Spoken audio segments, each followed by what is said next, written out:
Mfowethu, Bafo, yini njani bhuti? hayi siyaphila njani? Hayi siyaphila. Impela. Siyaphila sibona into ezinhle la ezisemva kwakho.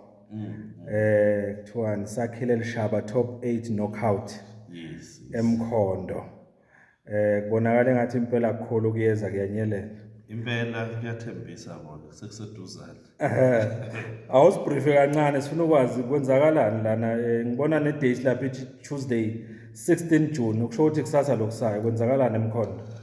Asibonge mfowethu kwenza siphinde sibingelele nabalandeli bakho nababukeli abasemakhaya nakuzo zonke ke izinkalo la i-channel ifinyelela khona. So tomorrow what is happening in knockout. So we had 8 teams. Yeah. Last qale khona knockout eqale khona ngomhla ka-14 June.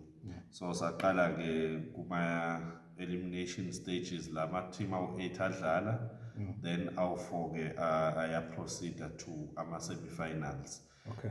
Nama finals. So okusho ukuthi kusasa ngomhla ka-16 June okuyinyanga yabantu abasha. Yeah. Sikhetha ukuthi abantu abasha abake baspende usuku labo benze into productive. Ngoba often at times uthola sesispenda lo suku lolu kabi sigqoke nama uniform sisiphelele endaweni zokucima ukoma nani asisho ukuthi abantu bangacima ukoma siyacima nathi. Yeah. Kodwa nje sithe kusasa ke ake sibe productive. Also sibe healthy because phela ukudlala nokuyivocavoca lethi ku good for your body and mind. So tomorrow is semi-final.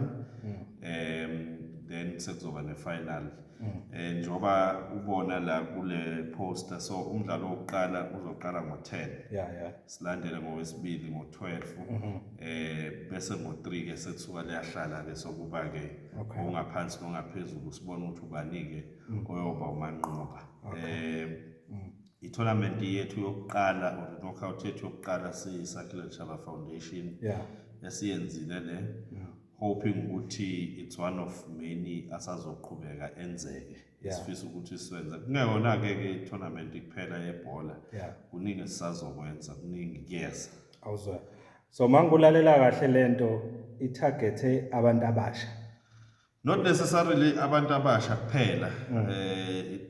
It's a broader target. Wonke umuntu is welcome ukuthi angeza. Asingayi-confine into abantu abasha kuphela. But it's just that siqoke usuku labantu abasha ukuthi siyenze ngosuku labantu abasha. Abantu abaningi ke phela siyazi ukuthi ayintsha. Yeah. So ayibe sendaweni eyi-1 la abazokwenza nabo into babonise amakhono abo nazo zonke lezo zinto lezo. Yeah. Okay, mhlambe nje ukusinika i-picture yokuthi lama game enzeka kuphi yini esingayi-expecta kusasa njoba kuyi-16 June. So ama games azokwenzeka eMasenkeni Stadium lapho azoqala khona adlale. And then esingayi-expecta ubumnandi sibuka italente laseMkhondo because we do have italente laseMkhondo siproducile ama prominent figures eMkhondo, your soccer players, your musicians and so on. So tomorrow that's what we're going to see, and then after finally number 1 and number 2 yibo abazobe seke bathola ama prizes esizowa-reveala khona kusasa futhi. Okay. Okay. George nje mhlambe last question yami ngathi ngendlela oyibeka ngayo kusho ukuthi singakubona kwenzeka okufana naloku mhlambe nakwamanye amaciko akhona eMkhondo, not just sports. Uyangazi mina ngiyiciko. Ngiyakubona ukuthi ungisa lapho. That's why this is the first project we are doing as a foundation. The foundation is new, by the way. Yeah. So all the projects ebengikade bengiwenza under Isibongo Kuhle Creative Minds. Okay. But now we've launched a foundation. Yeah. Which will adopt most of the things ebesizenza nakuSibongo Kuhle. Though Isibongo Kuhle besifocuse kakhulu on arts and culture, but it's the first of many. It's not only going to be sport esobe siyenza. We're talking your school debates, we're talking art in schools, we're talking art in communities, art in general. nezinye izinto esibonayo ukuthi within i-capacity yethu as the foundation and the team that we have, because akufuneka bese sithatha nento ezobe siyasixaka. Sihlele nokwenza ingoma futhi very soon. So ngisase busy ngisakhulumisana nama sponsors for that, because i-foundation, as you may know, it's a non-profit organization. So i-survival yethu relies mainly on donors and is donations and all of that. So CP's our next project, we are going to have another knockout ezobankulu kunale, but also we have ingoma in the pipeline ezokwenzeka.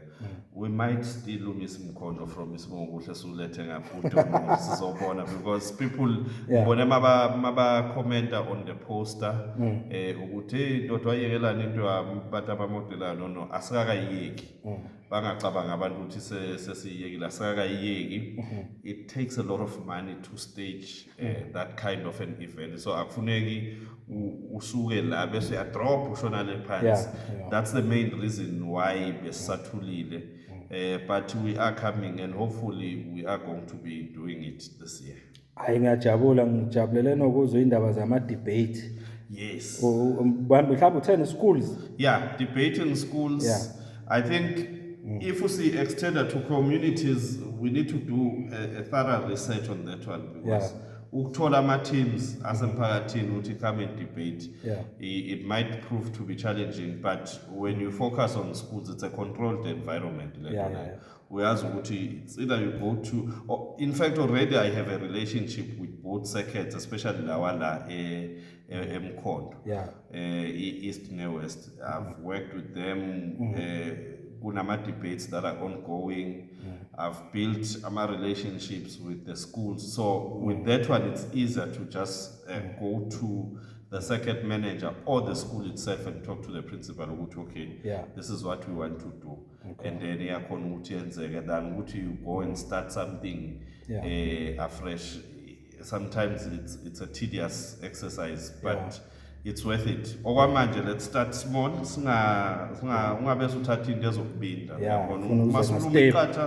Musuluma iqatha elikhulu lizobe seliyakubinda. So ngcono uqale kahle step by step, and then sizobe siya move. Already I was assisting some of the schools ngama debates, khona ama debates abeqhubeka, khona amanye aseza futhi. So I think ukule established what we can do now, we can just come in as a sponsor, because already there is something in place, and we'll just take it from there. Okay. Mhlawumbe ukukhuluma khona uthi ngiyakuzwa ukhuluma nge-knockout ma-semi-final azoba semasenkeni, angaze emasenkeni. Mhlawumbe usho njalo, mhlawumbe ungamnika nje info egcwele ngaleyo ndawo ezobe khona le mdlalo.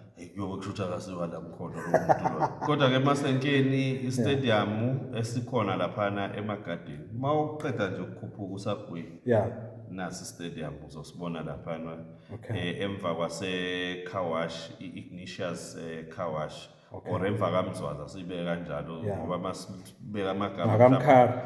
Yes, bengifuna ukubuka ukubuza lelo gama konje le tavern ekalapha opposite kaMkhari ilapho istadium sobe silapho ke khona kusasa ngo10. Ngiyacela ningaphuthelwa, kungenwa mahala bakwethu. Into esiguquzela ukuthi abantu mabayiphathe kahle.